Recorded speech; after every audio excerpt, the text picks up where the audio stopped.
Joining us on the Holyrood Sources podcast, the Scottish Labour leader Anas Sarwar. Anas, hello. How are we, guys? Pleasure speaking to you. Good. It's great to have you back on the pod. First of all, then, are you counting this as a political victory for the Scottish Labour Party that Humza Yousaf is departing? Look, I think it's important to, let's for a moment separate the personal from the political, because I think on a human level, and I've felt this way about every political leader when they've stepped down, apart from perhaps Boris Johnson, that might have been a step too far, is on a human level, of course you still feel for Humza Yousaf in particular, for his family. I've got huge political differences with him, but he has been a public servant, been a minister now for almost 12 years. That will have taken a toll on him and his family, of course. And I think most Scots will remember with fondness, actually, the way he carried himself when his loved ones were stuck in Gaza, worried about their safety. So on a human level, of course, I feel for him. For me, it's never been about one man. It's been about 17 years of what I would describe as SNP failure. It's more about actually at a time when our country is crying out for credible, strong leadership and competent, functional government. I don't think the SNP is now in a position to give us that. And on that level, yes, there are political opportunities for us, but I would separate the political, as I say, from the personal. Sure. On the political then, it sounds like you don't have confidence in the Scottish Government, even Humza Yousaf is standing down. Is that accurate? Yeah, look, I think if you're referring directly to the motion we still have, obviously we have to see how the coming days plays out. But I think the two principles behind the motion, I think, still apply. One is, as I say, I don't have confidence that the SNP can now provide us with the stable, competent leadership and government that the country needs when we have the twin crises of a cost of living crisis and an NHS crisis, when 1 in 6 Scots are stuck on an NHS waiting list.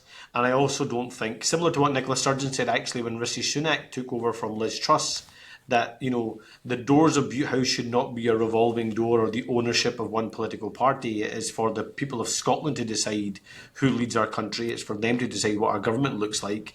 And therefore, I think the principle should be that the people of Scotland should decide what the next shape of the government looks like, not a second unelected leader or perhaps even a third unelected leader, depending on what process the SNP now follows. If they go for an interim leader, for example, before going for a permanent one, I think there are still big questions around that.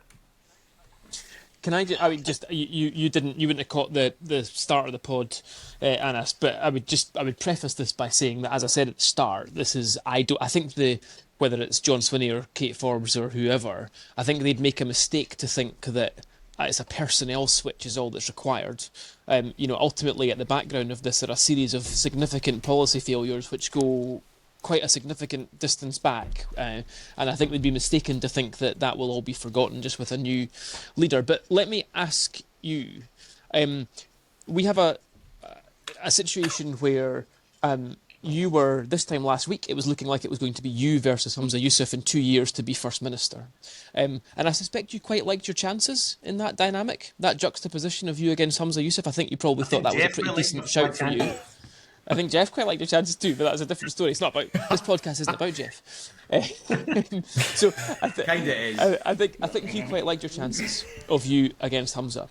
You against John, or you against Kate, is a different prospect, and I would argue it is not as delicious a prospect from yours or Labour's point of view. So I wonder if, in a little while's time, you might reflect on this and think tactical victory, but maybe not a strategic victory.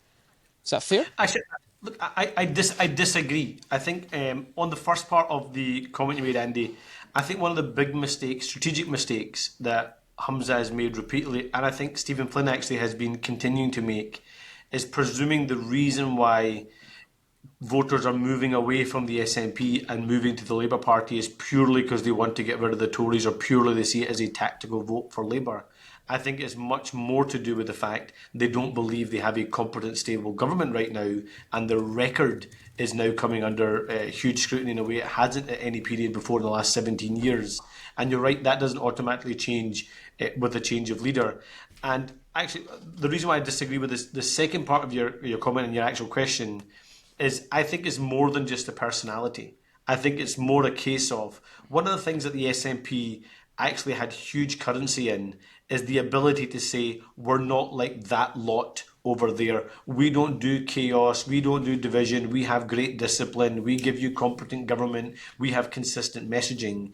We have a functional political party when many of for the Labour Party for a long time looked really dysfunctional. The Conservatives, of course, now are really dysfunctional. I don't think they get away with doing that now. I think it looks like this is a party in many ways that's unleadable, perhaps a government that's ungovernable, and that trust and confidence they built up with the public is now breached and broken. I think that is of more significance and importance than the actual individual personality. But if you look at the individual personalities, look, I think the biggest danger for us would be somehow the SNP pretending that it's all change and what you had before is not what you get going forward. If it looks like the stitch up in the backroom deal is going to be John Swinney can't pretend he's not been at the heart of every single thing that's happened in the SNP. Forget the last 17 years, the last 40 years. Actually, I heard a recording of him just saying that just a few hours ago. So he can't pretend he's some kind of change. He is at the heart of every single thing that is part of why the SNP as a party is broken and why as a government it's ultimately failed. And I relish that contest come the election. I suppose though, backroom deals and stitch-ups are also what happened with Gordon Brown took over from Tony Blair. So, and to be fair, your analysis might be right that will lead to a change in government, which it ultimately did with Gordon Brown. But I think it's only fair to acknowledge that from the Labour Party they had their deals done. Slightly different there, Geoff, though, which is, if you remember that election, Tony Blair actually made clear he wouldn't do a full term, and they ran the final days and weeks of that election campaign as a joint Tony and Gordon kind of ticket. So I think there's a slight difference.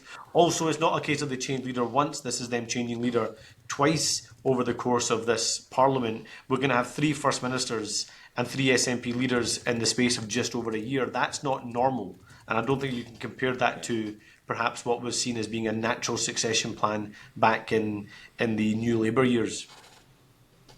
Fair enough. So let me give you this options then, right? So you've done a really good answer in terms of to Andy to say you're not too worried about John or Kate, which I don't know necessarily I believe. But who would you prefer then? Right, 3 options. Right, come on, let's make this fun, Anas. Let's really go for it. Right, so who would you prefer? Calum, Andy, and Geoff. Is that the 3 options? No. It's John, Kate, and Geoff. Obviously, he's doing a little bit. Doing a bit of canvassing. There's is this three back in a options. job again, Geoff? Is this your way back in? It's because Holyrood Sources is not paying him enough, so he needs the cash. Exactly. Now, okay, yeah, right. So, who would you prefer to face, John or Kate?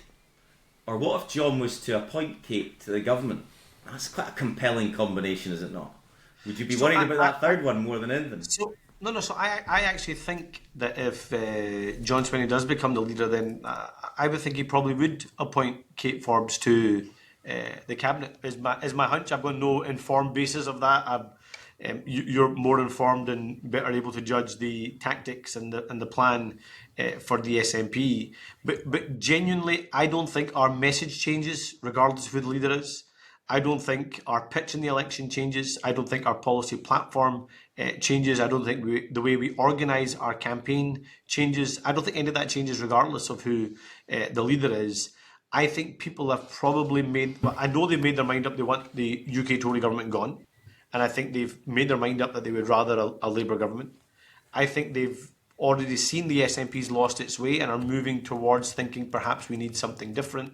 I've got to persuade people positively why Labour is a positive alternative destination rather than just persuading them that the SNP deserve to lose. And I think that doesn't change regardless of who the leader is. So genuinely, I'm relaxed about whoever the SNP chooses next. I just think that slick communications machine that they had before, I think is broken. I don't think that can be repaired. I don't think either of those candidates can repair it.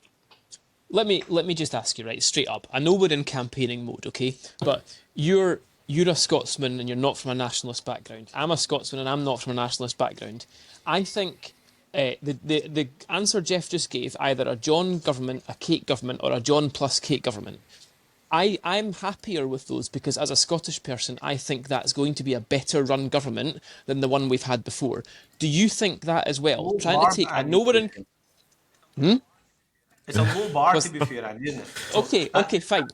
Campaign mode, low bar, all that stuff. But come on. Do you think it's a better run government?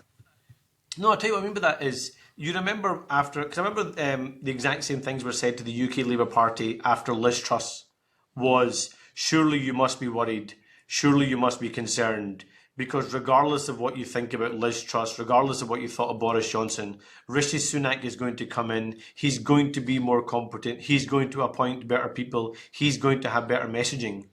The relationship between the Conservative Party and the public had already broken, and his party was already so divided it could not be repaired. I think there are many, many similarities. I wouldn't maybe say it's the extreme as the UK Conservative Party, but I think there are so many similarities about why the SNP still have those same structural issues, regardless of who they choose. I agree, but that's not really the question. The question is, are you happier as a Scotsman, as a citizen of the country? Are you happier with them running the country than what was going on before?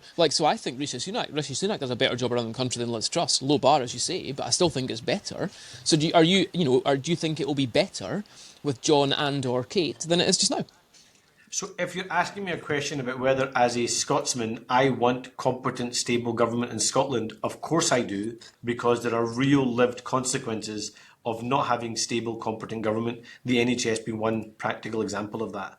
I think the new leadership may well give an air of stability and competency, but I think the same structural challenges and the decline in our public services, the financial mismanagement, I don't think that changes. I don't think that record changes. I don't think that soundtrack changes. I think it's just the same, but a different presentation. And the point I'm making is I think the presentation is broken compared to Geoff's time when he was with Alex Salmond, or indeed, in fairness to Nicola Sturgeon. They were campaign message and message discipline phenomenal at it.